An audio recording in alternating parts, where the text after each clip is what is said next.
Florida, 2023. The state has a problem.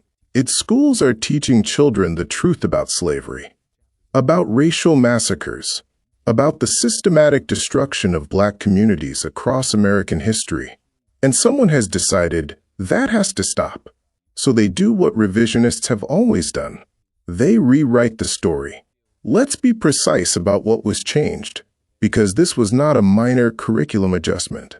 This was not a few textbook edits. This was one of the most ambitious attempts to reshape black history in modern America. Florida's new standards told teachers that enslaved people sometimes benefited from their enslavement, that they learned skills, developed abilities, that bondage in some cases had an upside. And here is why that lie is so dangerous, not just because it's dishonest, but because of what it's designed to do. When you control how people learn about their past, you control how they think about their present. When you reshape the story of oppression, you protect the system that oppression built. If you're new to this channel, welcome to Hidden Black Files. We tell the stories they buried, and we tell them without apology. Subscribe right now and hit the bell. What you're about to hear is history Florida does not want your children to know. Florida isn't just rewriting slavery. Remember Rosewood, a prosperous black town burned to the ground by a white mob in 1923. Remember Ocoee, where dozens of black citizens were slaughtered in 1920 simply for trying to vote. Florida's new curriculum looks at both of these massacres and tells children there was violence on both sides. Both sides, as if the families hiding in swamps to survive were equally responsible for the mob that burned their homes. As if the man lynched and left hanging as a warning had somehow provoked his own murder. This is not education. This is a deliberate, calculated rewriting of documented history designed to make perpetrators into victims and victims into problems. And to understand exactly what they're trying to hide, we need to go back to what actually happened. In July 2023, the Florida Board of Education approved new standards for teaching African American history. On paper, it reads like an administrative update, routine, bureaucratic, easy to overlook. The details are where the damage lives. The new standards established that enslaved people could benefit from the skills they were forced to develop, that in certain instances, those skills could be applied for their personal benefit. Want to understand how obscene that framing really is? Let's go to Tennessee, 1845.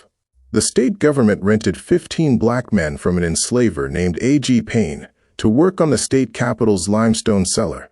These men were so skilled that Tennessee paid their enslaver more than double the rate for white workers doing identical work. By Florida's logic, this is a success story. Highly skilled black laborers. Expertise so valuable the market recognized it. Look at what they learned. Here is what Florida will not tell you. 2 of those 15 men were brothers, Robert and Daniel Payne. Robert spent years making his enslaver wealthy with the value of his skilled hands. He had to fight in the Civil War to win his own freedom. Daniel, who had taught himself to read and write and taught his children to do the same, died in poverty. Every single one of those 15 men died penniless. They built one of Tennessee's most significant structures.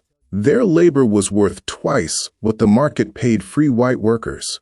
Their enslaver profited enormously from what they produced. The moment they were no longer someone's legal property, every skill, every ability, every year of expertise meant nothing in a society that saw them only as former slaves. They are buried somewhere in Middle Tennessee, in unmarked graves. That is the benefit Florida wants to teach your children about. But they didn't stop at slavery. When it came to teaching racial violence, Florida needed a different strategy. Because the problem with massacres, with Rosewood, with Ocoee, is that they are documented, proven. The evidence exists. The survivors testified. The records survived. You can't simply deny them. So Florida did something more sophisticated than denial. The new standards require teachers to include, when teaching about racial massacres, and I'm quoting directly, acts of violence perpetrated against and by African Americans. against and by. On the surface, it sounds like balance, like fairness, like seeing the full picture. Look closer. Rosewood, 1923.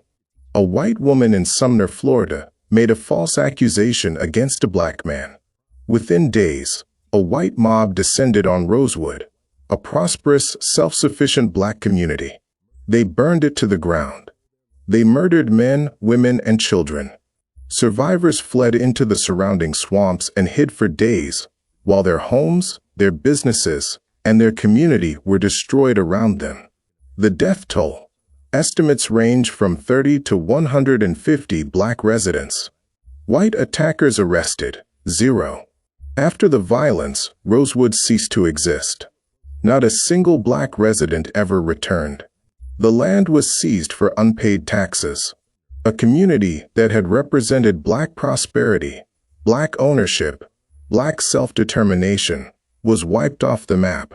Physically and historically, Florida's new curriculum asks teachers to present this alongside acts of violence by African Americans. There were no acts. There was survival, and Florida's asking teachers to pretend otherwise. Ocoee, 1920. Mose Norman was a prosperous black farmer. On election day, he attempted to vote. A white mob didn't just stop him. They burned every black-owned building in Ocoee. They lynched July Perry, a black landowner, and left his body hanging in public as a message. Before the massacre, Ocoee had 255 black residents. By 1930, there were 2. Not 200, not 20. 2. The message was not subtle. If you were black and you tried to vote, you would not live to see tomorrow. And the message worked. Voter registration among black Floridians plummeted across the entire state. The terror of what happened in Ocoee kept black citizens away from the polls for generations. Ocoee remained effectively a sundown town until 1981, more than 60 years after the massacre, when the first black resident finally moved back. Florida's curriculum asks teachers to present this as a conflict with shared responsibility. This is not a new strategy. Governments have controlled their populations by controlling history for as long as there have been governments. In India right now, chapters on religious tolerance and pluralism are being removed from national textbooks. Historical events that don't fit the current political narrative are being erased.